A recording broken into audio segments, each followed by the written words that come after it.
Stele.tv. El Consejo Nacional de Egresados del Instituto Politécnico Nacional presenta Profesionistas por el Progreso, conducido por Marco Antonio Méndez Cuevas.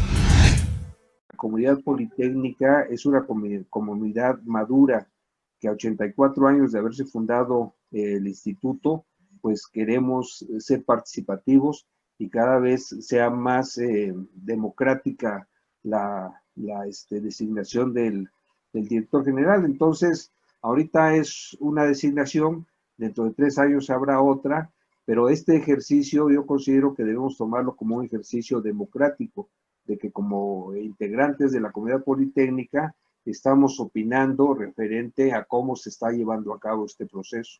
Y actualmente, hasta este momento, hay un vacío de dirección que yo considero que es muy importante que hagamos un llamado al presidente de la República para que la toma de protesta se haga con el protocolo adecuado. ¿Cuál es el protocolo adecuado?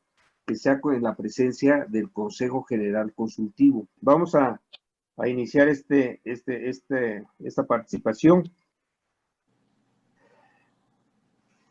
diciendo que con base en la ley orgánica publicada en el Diario Oficial de la Federación el 29 de diciembre de 1981, en el artículo 1 se define que el Instituto Politécnico Nacional es la institución educativa del Estado, creada para consolidar a través de la educación la independencia económica, científica, tecnológica, cultural y política para alcanzar el progreso social de la nación, de acuerdo con los objetivos históricos de la Revolución Mexicana,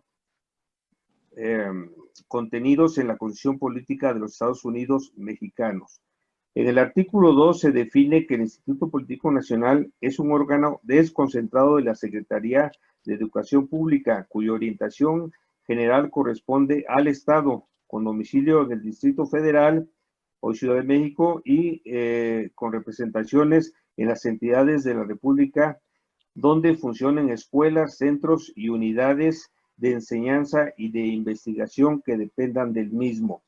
Y luego son las finalidades del Instituto Politécnico Nacional establecidas en el artículo 3 de esta ley. 1, contribuir a través del proceso educativo a la transformación de la sociedad en un sentido democrático y de progreso social para lograr la justa distribución de los bienes materiales y culturales dentro de un régimen de igualdad y libertad. Como inciso 2, realizar investigación científica y tecnológica con vista al avance del conocimiento, el desarrollo de la enseñanza tecnológica y al mejor aprovechamiento social de los recursos naturales y materiales. 3, formar profesionales e investigadores en los diversos campos de la ciencia y la tecnología, de acuerdo con los requerimientos del desarrollo económico, político y social del país. 4, coadyuvar a la preparación técnica de los trabajadores para su mejoramiento económico y social. 5, investigar, crear, conservar y difundir la cultura para fortalecer la conciencia de la nacionalidad. Procurar el desarrollo de un elevado sentido de convivencia humana y fomentar en los educandos el amor a la paz y los sentimientos de solidaridad hacia los pueblos que luchan por su independencia. 6, promover en sus alumnos y egresados actividades solidarias y democráticas que reafirmen nuestra independencia económica. 7, garantizar y ampliar el acceso de estudiantes de escasos recursos a todos los servicios de la enseñanza técnica que presta el instituto. 8, participar en los programas para coordinar las actividades de investigación que se formulen de acuerdo con la planeación y desarrollo de la Política Nacional de Ciencia y Tecnología. Y 9, contribuir a la planeación y al desarrollo institucional de la educación técnica y realizar la función rectora de este tipo de educación en el país, coordinándose con las demás instituciones integren el Consejo del Sistema Nacional de Educación Tecnológica, en los términos previstos por la Ley para la Coordinación de la Educación Superior y la conformidad con los acuerdos que se tomen en el propio Consejo.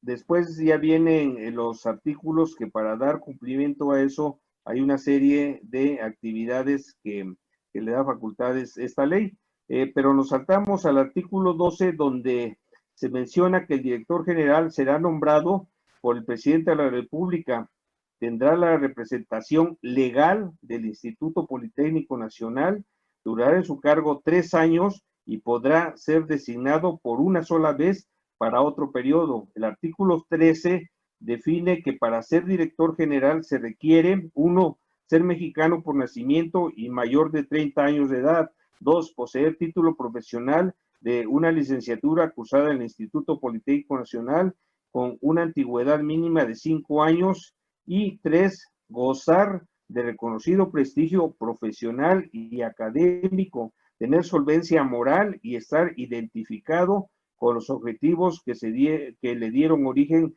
a la institución. Bajo este esquema, tendríamos entonces que hacer un llamado al presidente de la República, el licenciado Andrés Manuel López Obrador, para que precisamente el perfil del nuevo director general para el trienio 2020-2023 cumpla con el perfil, sobre todo en lo referente a la honestidad y a la probidad. Bajo ese esquema, quisiéramos escuchar la opinión de la doctora Iraíz Araceli Ceja Ochoa en lo que refiere al género y en lo que refiere a la cuestión académica. Por favor, doctora. Buenas noches. Muchas gracias por pedirme la opinión. En cuanto a referencia, en cuanto a género, yo creo que es muy importante que no nada más una mujer hable con respecto a perspectiva de género. Es muy importante que todos, cada uno de los politécnicos, tengan en cuenta qué es la perspectiva de género. Obviamente, a mí me tocó hablar al respecto por lo mismo, ¿no? Por la cuestión del género femenino. Pero yo creo que debería de ser normal y común para todos saber cuál es la perspectiva de género y a qué se refiere, porque no nada más es incluir a las mujeres, sino también, obviamente, participar con ellas y que ellas participen, y también, obviamente, ver las diferencias que hay entre cada género, no porque querramos igualdad o equidad, que es la palabra correcta, la equidad de género, no quiere decir que no haya diferencia. Nosotros también debemos de tener participación en la vida activa del instituto, porque precisamente eso nos podría ayudar a que se disminuya la violencia de género, al participar más en la cuestión administrativa, al participar más como jefes, como jefas, como en este caso como director general. Deberíamos de disminuir la violencia en general, y para eso tenemos que ver qué es lo que se ha hecho, qué es lo que se está haciendo, y obviamente rectificar para que esto sea para que sea un campo libre de violencia, para que el Instituto Politécnico Nacional realmente sea libre de violencia, con perspectiva de género, pero además de eso, hacia todos. El hostigamiento y el acoso no solamente se dan de manera sexual, hay acoso y hostigamiento laboral dentro del instituto, que también lo debemos de reducir. Y ese hostigamiento y acoso laboral, pues desafortunadamente se observa más hacia las mujeres, pero no es hacia los únicos que tenemos ese problema, ¿no? Se da en general hacia toda la comunidad. Por eso es mi reincidencia en decir que debemos de hablar de una disminución de la violencia en general, no nada más hacia un género en particular, en general. ¿Por qué no hay tantas mujeres contendiendo por la dirección general? Bueno, pues porque en primer lugar, obviamente es muchísimo trabajo, más aparte del que ya cuenta uno como mujer, aparte de de lo profesional y aparte de otras cosas que lamentablemente son cargas que le dan a uno por ser mujer. Muchas mujeres nos las desatamos o nos las quitamos porque, no sé, tratamos de que haya una equidad, porque obviamente nos gusta participar, porque es parte de lo que somos y no nada más el ser mujer, sino somos profesionistas, somos investigadoras, somos docentes, somos académicas, y todo eso es muy importante también para cualquier persona, para cualquier mujer, no nada más el ser mujer, que ya de por sí es una bastante, es una carga muy alta, ¿no? Y todo esto yo creo que como mujeres nos permiten visualizar las cosas de diferente manera. ¿De diferente manera en qué sentido? En ver la cuestión integral. La cuestión integral de la administración, de la cuestión de violencia, de qué hacer en cada caso. En ese sentido, sí considero que muchas veces nos permite ver lo global, qué es lo que está sucediendo y qué es lo que podemos hacer para que esto no suceda. Y en parte, precisamente por eso no queremos la continuidad, porque se ha estado manejando todo igual. Es decir, ¿qué se hace cuando hay una denuncia por hostigamiento o por acoso? ¿Qué se hace? Bueno, pues se levanta la denuncia, si bien nos va, alguien la lee, y si bien nos va, se manda una plática a la escuela o se manda una plática a la persona que está propiciando esa conducta o algo así, pero nada más. O sea, no hay ni una sanción más fuerte, no hay nada que realmente diga hasta aquí. Entonces, eso es algo que se debe de revisar a fondo, qué es lo que está sucediendo, por qué nada más mandan pláticas para que todos sepamos cómo debemos de conducirnos y que haya una buena, una cordial comunicación, etcétera, pero no hay ninguna sanción. Y lamentablemente no aprendemos si no hay una sanción.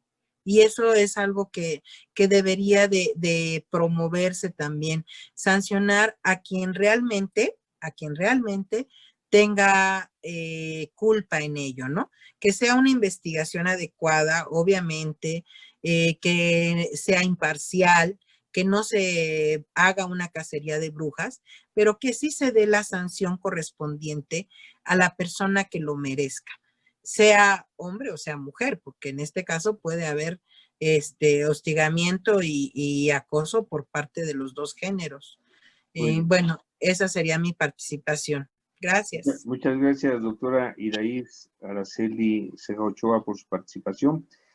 Pues iniciamos esta reunión leyendo por ahí algunos artículos de nuestra ley orgánica vigente. En el artículo 1, 2 y 3 se definen pues muy buenas intenciones, ¿verdad? Muy buen proyecto de Instituto Politécnico Nacional, pero la realidad que vemos es un tanto diferente.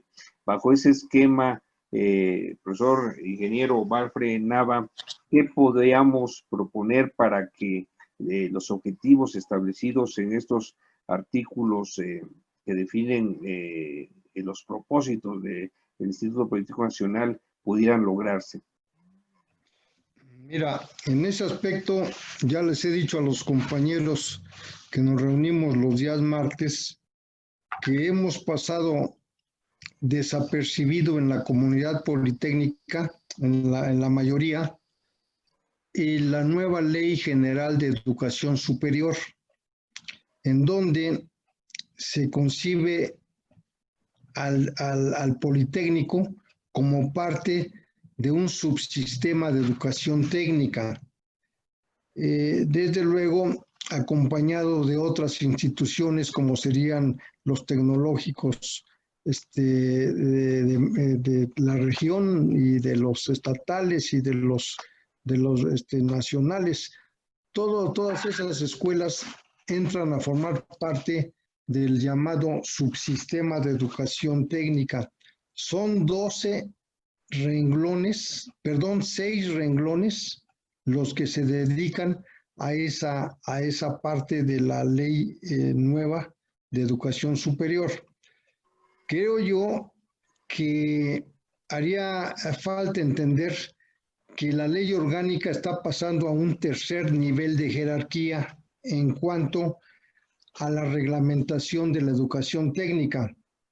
Si recordamos que hubo en el 15 de mayo del año 2019, hubo la reforma constitucional al artículo 3º, que habla precisamente de la educación.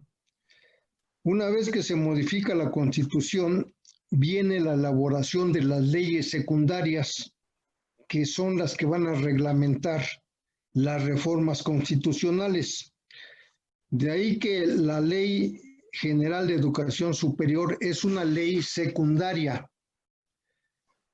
que ya está incluyendo a todas las instituciones de educación superior, así como el subsistema universitario va a incluir a todas las universidades, sean autónomas o no sean autónomas, pero ya van a estar regidas por una misma ley. Sucede algo parecido a lo que las constituciones de los estados de la República.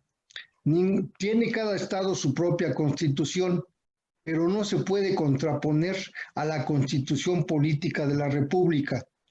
De ahí que nuestra ley orgánica, si está chocando con algún aspecto de la nueva Ley General de Educación Superior, va a prevalecer la Ley de Educación Superior. No estoy siendo pesimista, estoy tratando de ser realista, que quede claro.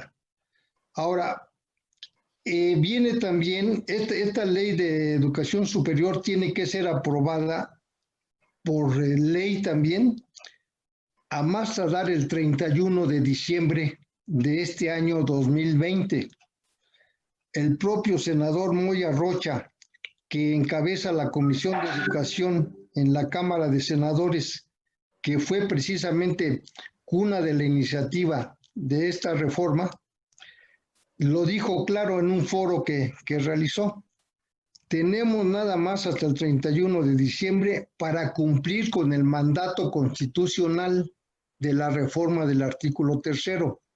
Y además, dice, tenemos que aprobar también la ley de ciencia, tecnología, cultura e innovación, que ya está también cocida, ya está el borrador en marcha, pero ahí afortunadamente le dan un papel muy importante al Politécnico en la ley de educación de ciencia y tecnología, lo que no le dan en el papel de educación superior.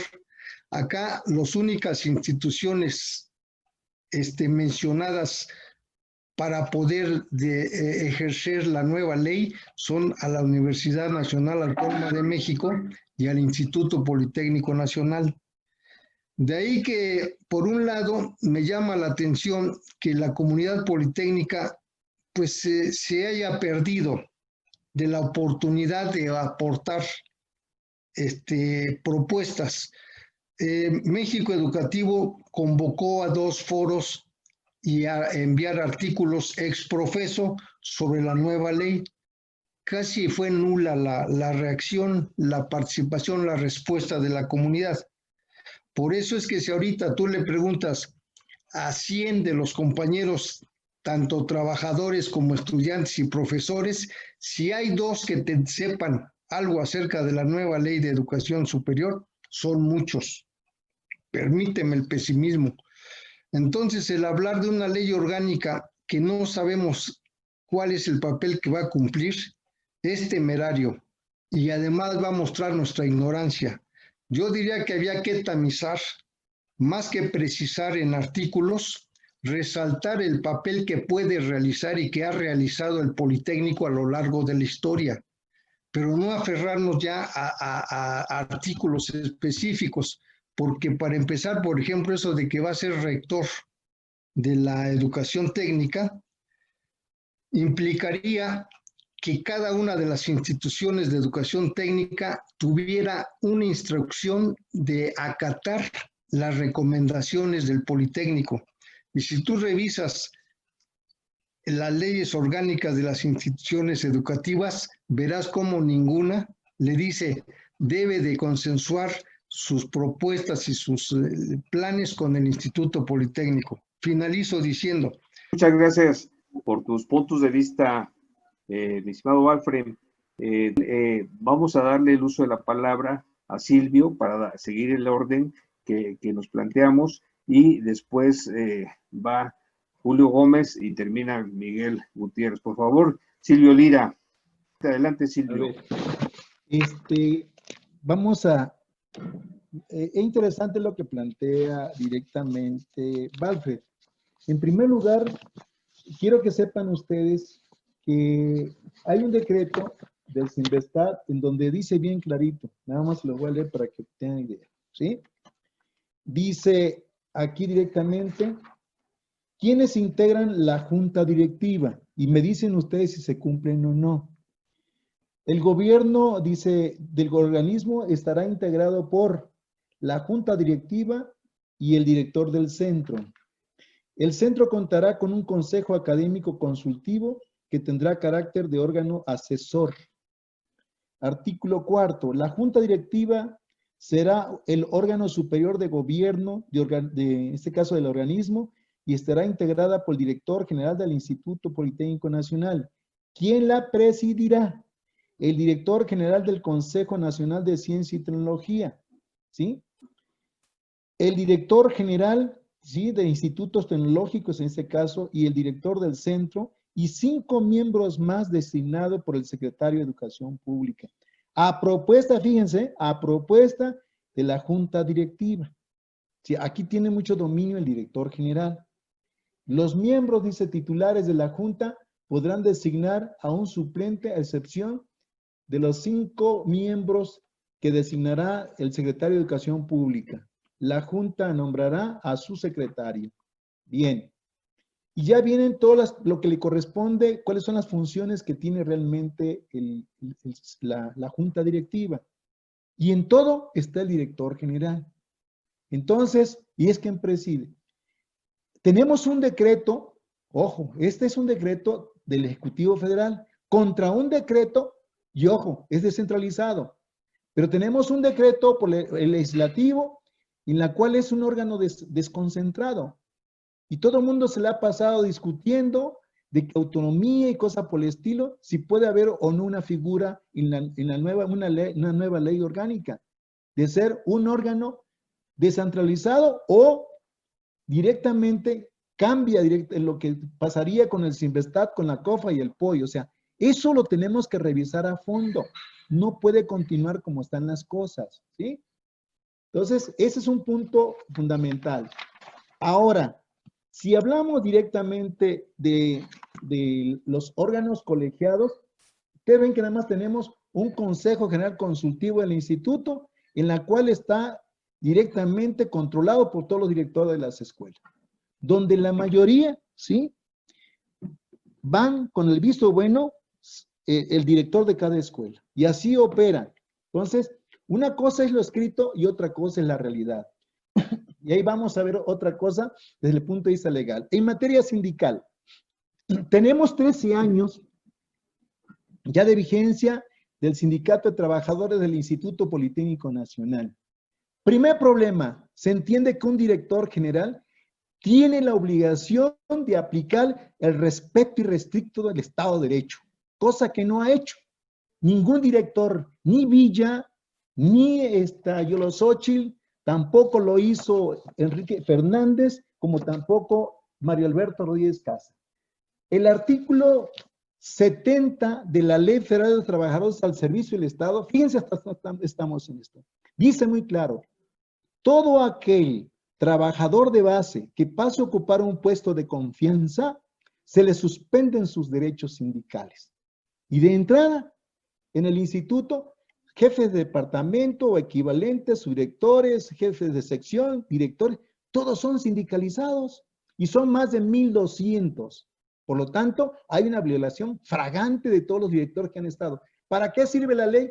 Si la autoridad que debía tener calidad moral no la tiene, viola la ley. Otro punto más. El artículo 38, fracción segunda, dice que cada trabajador debe dar su conformidad, ¿sí? Para que les cuente una cuota sindical. Los que pertenecemos directamente al STIPEN, todos hacemos una afiliación y hacemos un documento para que nos cuenten las cuotas sindicales. ¿Por qué el director general en turno, ¿sí? Permite o hace él mismo, es el que ordena prácticamente de que se les cuente en forma automática a todos los trabajadores de nuevo ingreso y se le mande directamente al otro sindicato? Otra violación más directamente a la ley. Otro punto más, el artículo 76 de la Ley Federal de Trabajadores al Servicio del Estado dice, el Estado en ningún caso podrá aceptar la cláusula de exclusión. Entonces, bajo esa premisa, en el instituto debe existir el derecho de no pertenecer a ningún sindicato. O sea, entonces, si vemos, el problema ya no es de la ley, el problema es que no hay calidad moral, como dijera el presidente de la República, ni política de ningún director general. Para poder decir, yo tengo calidad moral en ese sentido, no la tiene ningún exdirector hasta ahorita los que hemos tenido a partir de 2007 para acá. Entonces, ¿qué sucede con esto? En materia laboral, ustedes podrán ver, en las condiciones de identidad de trabajo está establecido que hay una forma de ingresar al instituto y te ponen una serie de requisitos. Hay una forma para promoverte de categoría, pero ¿qué creen? No hay un mecanismo que esté sustentado con base en criterios académicos de cuándo puedes tener 5, 10, 15, 19 horas, 20, 30, 40 horas. Eso se maneja directamente al antojo de la autoridad. Entonces, vean ustedes nada más, por eso decía yo, son problemas de orden estructural. Primero, alguien que no viola la ley permanentemente, ¿sí? Cuando el director general en turno, desde hace 13 años, ya debía haberse notificado, señores, aquí hay libertad sindical, mientras el presidente está jugándosela hasta por los del outsourcing, porque se violan los derechos de los trabajadores. ¿Cómo es posible que en una institución de educación, fíjense nada más, una institución de educación donde tú enseñas valores y un director general hace lo que se le antoje? Eso es lo triste y lo vergonzoso, yo diría. Y es por ahí, bueno, pues decía yo, que demande lo que quiera Mario Alberto Rodríguez Casa. Nos vamos a ver en tribunales y vamos a probar todo lo que realmente él ha violado en la ley y que carece de calidad moral, y por eso lo estoy diciendo, lo que han hecho. Entonces, sí creo que tenemos que ser muy claros. Y yo insisto, requerimos una estructura, una reforma estructural en donde ahora realmente se califique a cualquier funcionario, no nada más al trabajador. Que el director general reciba como dicen, la sanción correspondiente. ¿Cómo explicar el convenio que se hizo, por ejemplo, con la Fundación Politécnica? Por 25 millones sancionan al abogado general. ¿Por qué no sancionaron al director general? Cuando el abogado general no hace nada, si no lo consulta todo con el director general. O sea, por eso digo, tenemos que revisar o tenemos que tener realmente una revisión de fondo de la cuestión de los órganos colegiados. No hay. Hablan de un órgano interno de control. Es una simulación el órgano interno de control, que aparentemente depende de la Secretaría de la Función Pública. ¿Y qué sucede ahí? Pues el presupuesto depende del órgano interno de control del director general. Y la mayoría son nombramientos de 6 meses, ¿sí? No pasa para poderlos mantener ahí. Son interinatos, ¿eh? Ahora, esto mismo que ha pasado en el instituto, ¿qué se ha violado? La ley dice que después de 6 meses, un día, tú tienes derecho a la basificación. ¿Por qué se han impuesto directamente que tienen que pasar 3 semestres para que a un profesor se le pueda basificar?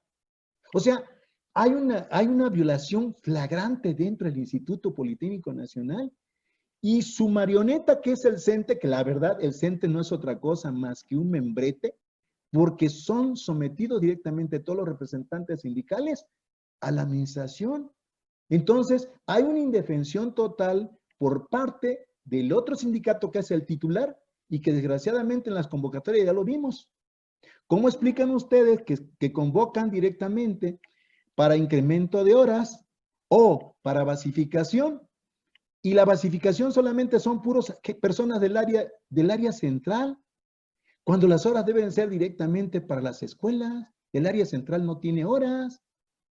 O sea, son cosas, insisto, tenemos que regular esto, porque no puede continuar, y son los acuerdos, en todo caso, que debemos sacar con el gobierno federal, que el director que llegue, señores, debe ajustarse al respeto irrestricto del Estado de Derecho. Y director que no cumpla, tendrá que irse.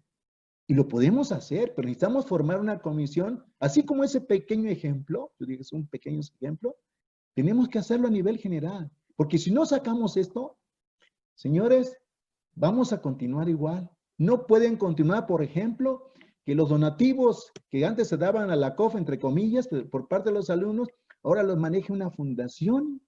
¿Cómo es posible si esa no rinde cuenta a nadie? Y ahí está metida la autoridad. Entonces, yo digo, desde el punto de vista legal hay cosas que tenemos que normar. Y segundo, que tenemos que exigir que se respete la ley. Para que una autoridad tenga, como se dice, calidad moral y política, como lo dijera el presidente de la República, debe empezar por respetar el Estado de Derecho. Yo hasta ahí la dejaría en calidad de mientras. Puedo empezar ya ahorita. A mí me gustaría ya tomar mi participación sobre dos puntos importantes.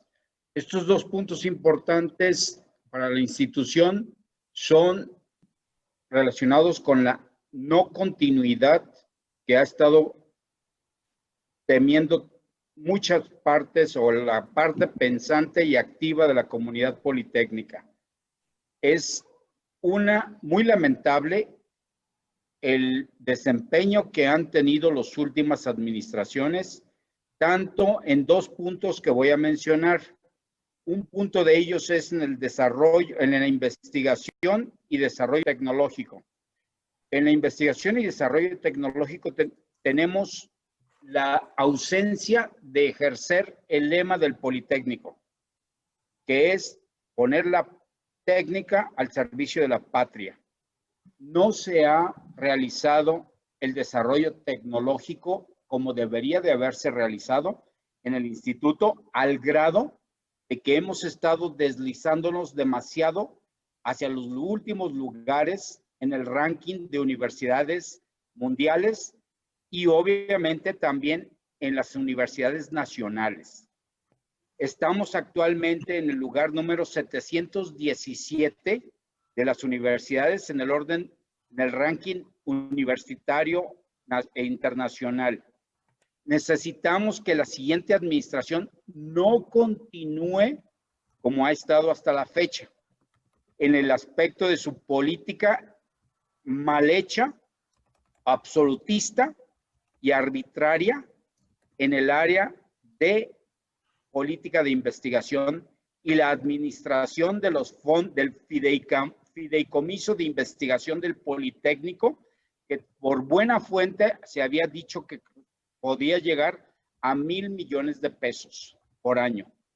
Es una cantidad tremenda, bastante alta, que si se hubiese administrado de manera correcta, esa cantidad se hubiera podido hacer rendir bastante, en lugar de estar fundando institutos, centros que no tienen nada que avalarlos.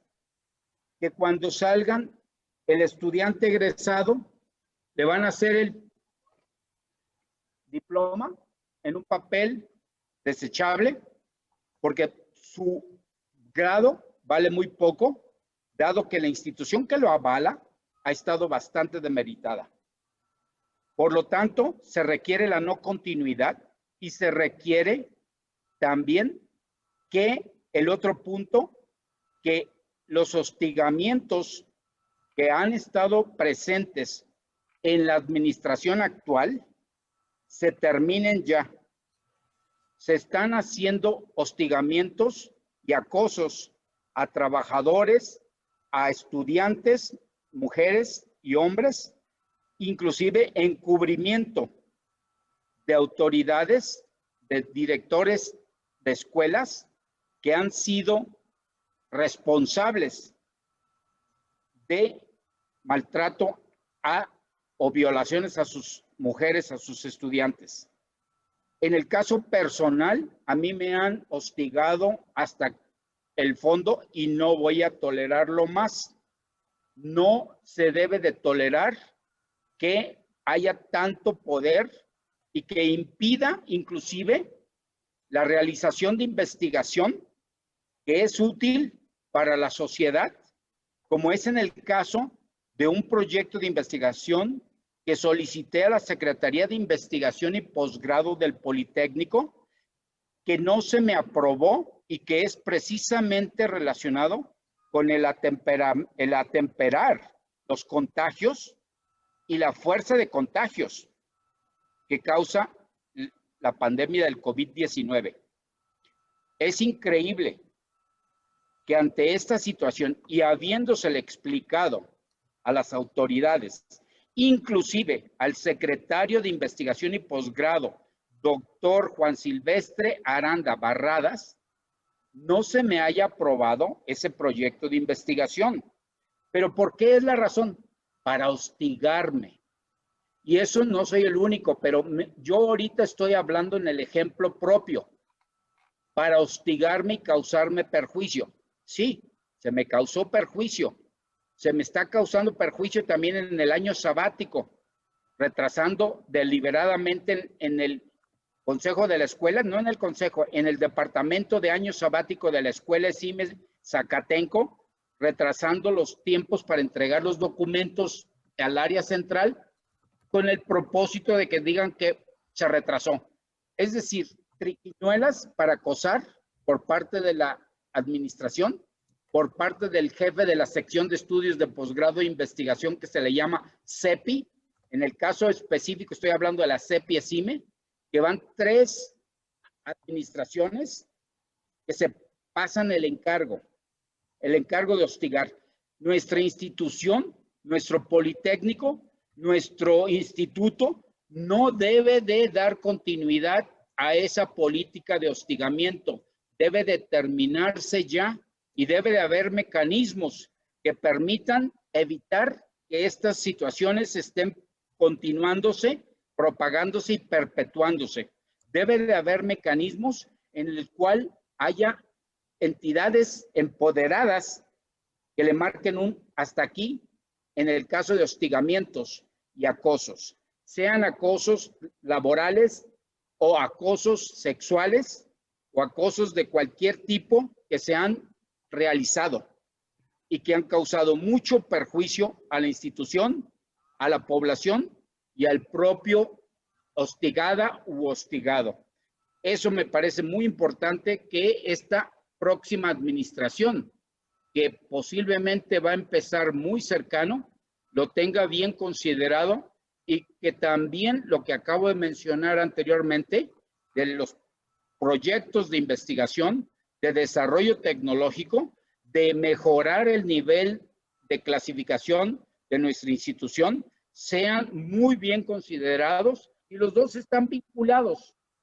Con esto quiero cerrar y quiero agradecerles a todos esta oportunidad de manifestar esta situación que no está trabajando bien para nuestra institución y que debe de terminarse ese problema de continuidad o encargo. Te encargo, oye, te encargo que le sigas hostigando y acosando a tal persona y se heredan ese acoso de administración a administración sin deberla ni temerla.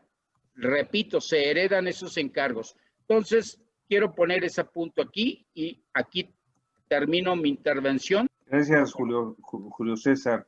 Miguel Gutiérrez, por favor. Con respecto a uno de los pendientes que tiene el Instituto Politécnico Nacional es echar a andar los acuerdos de aquel movimiento que dio el movimiento estudiantil del 14 con el gobierno federal y que fueron 8 puntos por ahí. Había que echar a andar el Congreso Nacional Politécnico para que se tenga su carácter, como se dijo en su momento, de ser resolutivo. Y entre los que destacan uno y que sigue latente por ahí, de repente nos incorporan, y ahora que decía Valfre con respecto a la cuestión de la iniciativa de la ley de educación superior, que nos podían meter a un subsistema, pero en donde este propio movimiento originó a que no estemos contemplados dentro de la misma.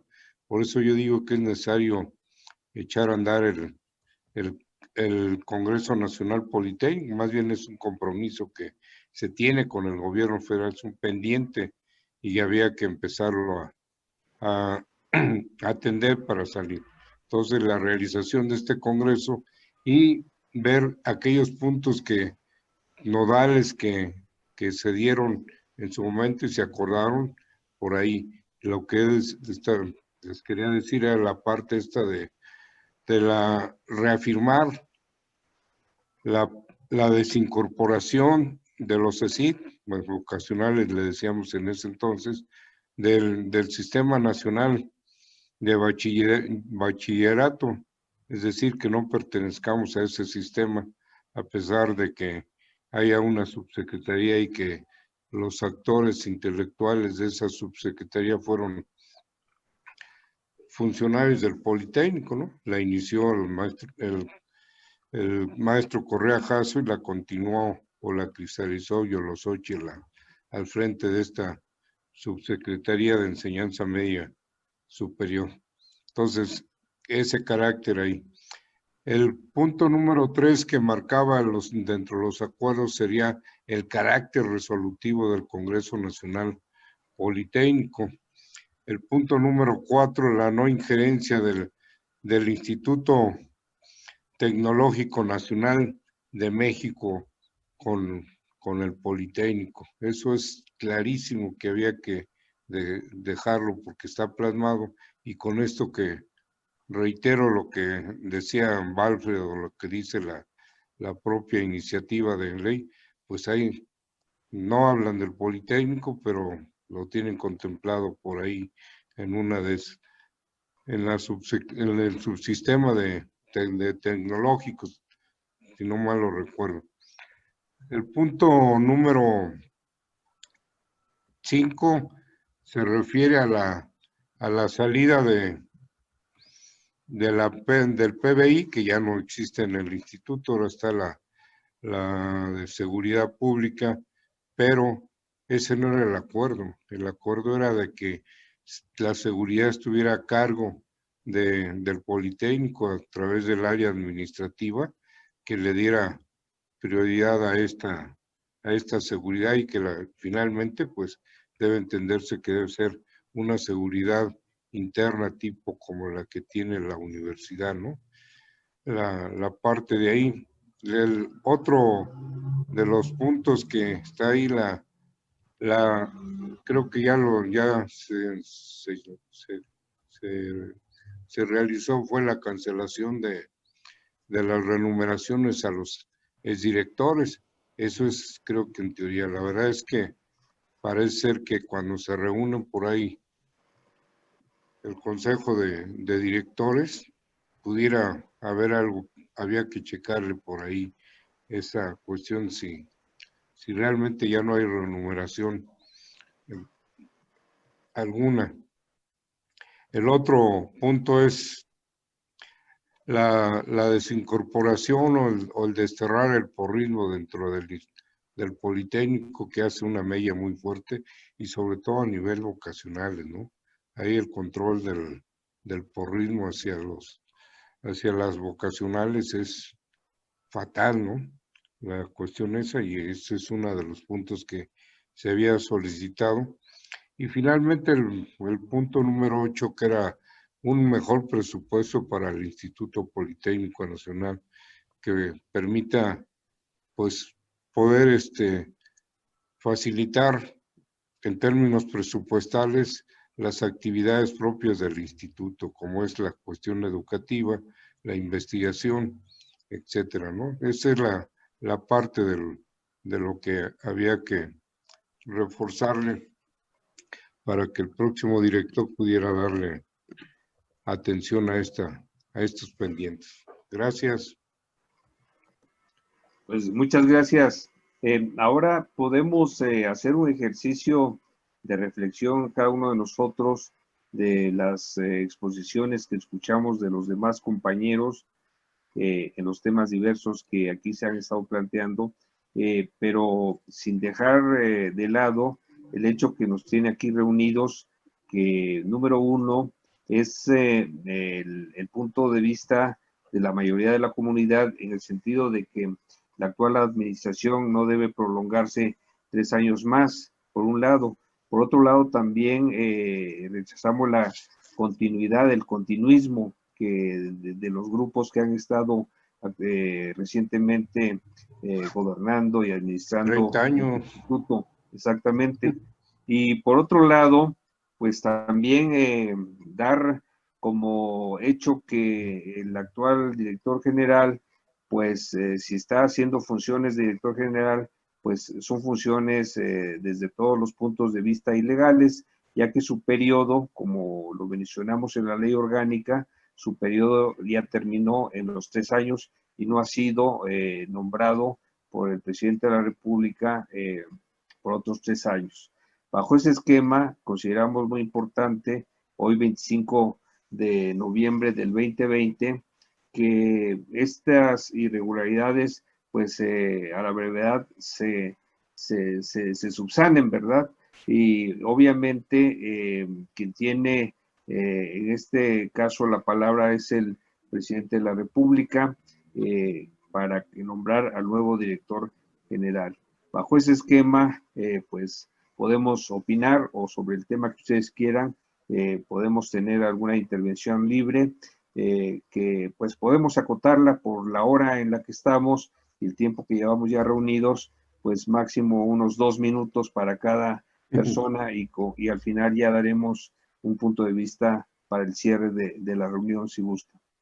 Nada más rápidamente, yo sí quisiera retirarme porque tengo que dar clase a las 7 de la mañana. Adelante. Gracias, si hay Miguel. Alguna tarea me la manda, por favor. Yo nada más tengo, antes que se vaya Miguel. Así dime, Silvio. A ver, yo creo que hay algo que sí podíamos sacar aquí y de una vez es la propuesta que quiero hacer desde hace mucho tiempo. ¿Por qué no formamos una comisión de derechos humanos dentro del Politécnico entre los trabajadores, tanto docente como no docente e inclusive estudiantes? Hagamos una convocatoria abierta para que nos constituyamos por ahí un órgano democrático para formar una comisión de derechos humanos dentro del Instituto Politécnico para poder contrarrestar todo este tipo de arbitrariedades contra el director que esté en turno. Esa sería una propuesta, inclusive ahí se la dejo al amigo Valfred para que en su revista que tiene lo podamos promover. Y yo creo que a más tardar a ver si para enero pudiéramos ya tener la comisión conformada, independientemente, repito, quién sea el director general. Tenemos que crear un espacio de ese tipo para podernos defender del autoritarismo que impera en el Instituto Politécnico Nacional, tanto por escuela como a nivel de área central. Me parece muy bien actuar como sociedad civil. Así es. ¿No? Está bien, adelante. Bueno, yo me retiro. Okay. Les agradezco mucho. Si hay tareas, me avisan, por favor, a través de la doctora que me mande mensajito, ¿no? Muy amable, muchas gracias.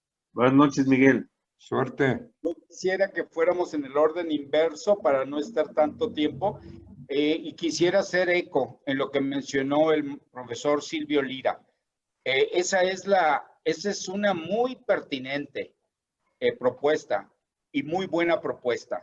Y está vinculado con lo que propuse yo también a mi vez hace un momento, que es buscar acotar el enorme poder que tienen las autoridades en general, llámese director general, llámese director de escuela, llámese jefe de la CEPI. Tiene un poder excesivo y todas las personas que están abajo de él lo siguen totalmente.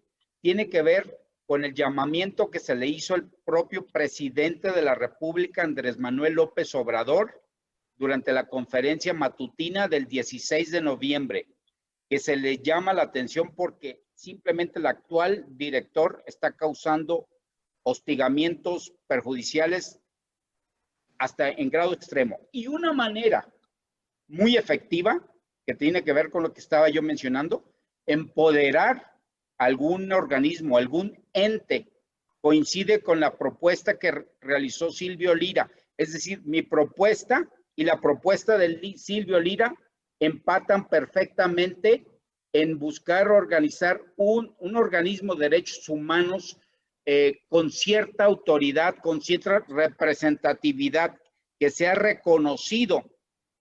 Busquemos el reconocimiento por la propia Comisión Nacional de Derechos Humanos o por algún ente que nos permita tener cierto peso y contrapeso a las arbitrariedades que se puedan cometer y que se han cometido en las administraciones presentes principalmente.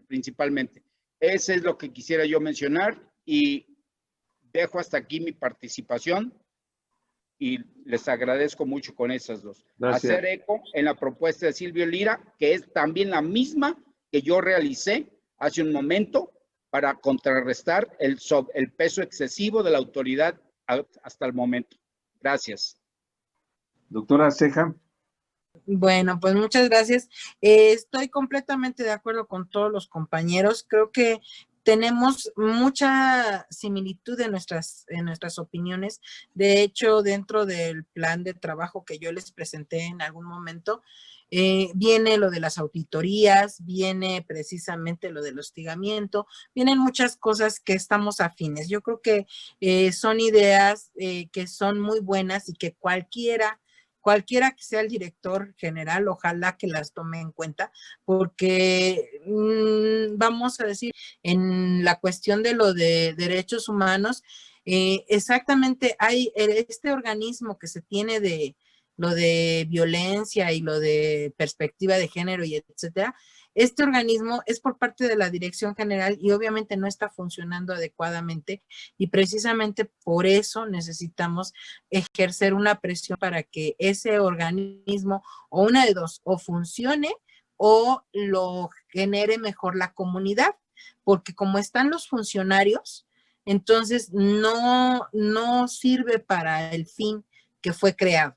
Y eso es parte de las auditorías y es parte de lo que tenemos todos en contra de ese organismo. Bueno, pues muchísimas gracias. Hasta aquí dejo mi participación. Gracias a todos. Gracias.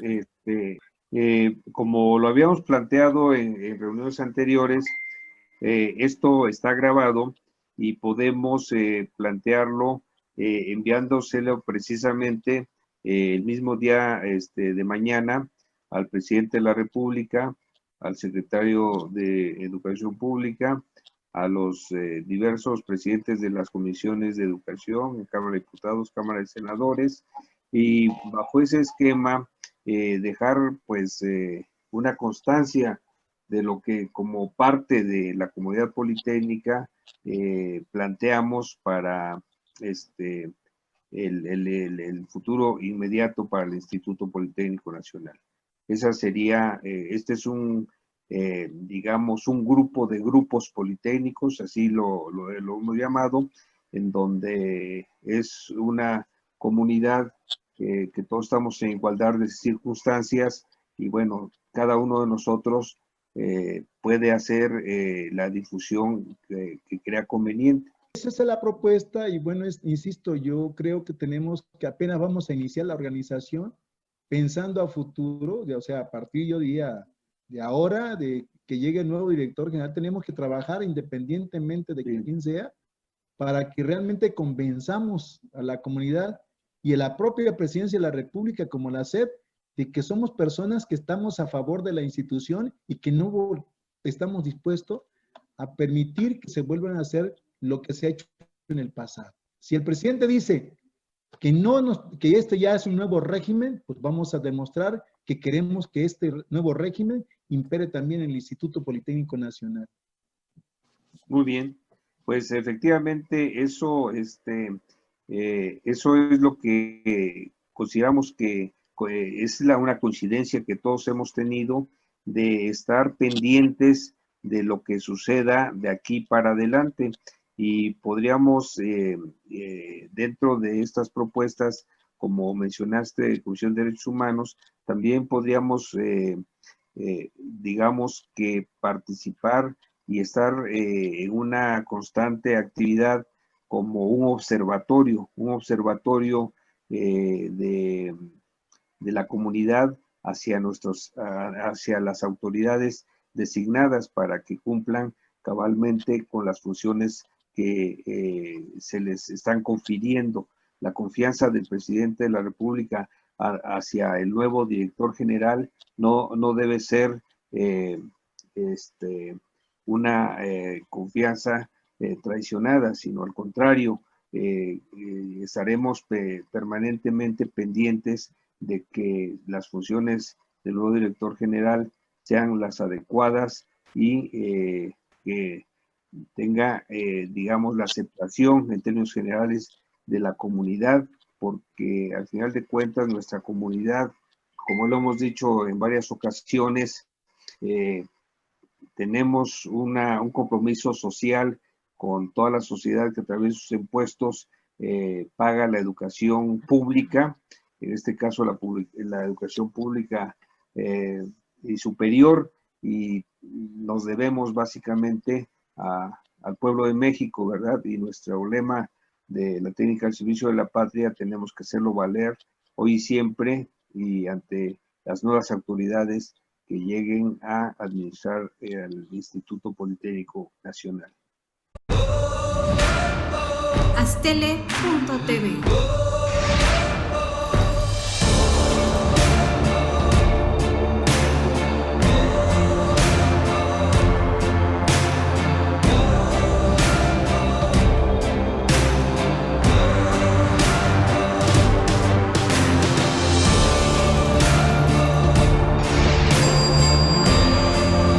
Astele.tv.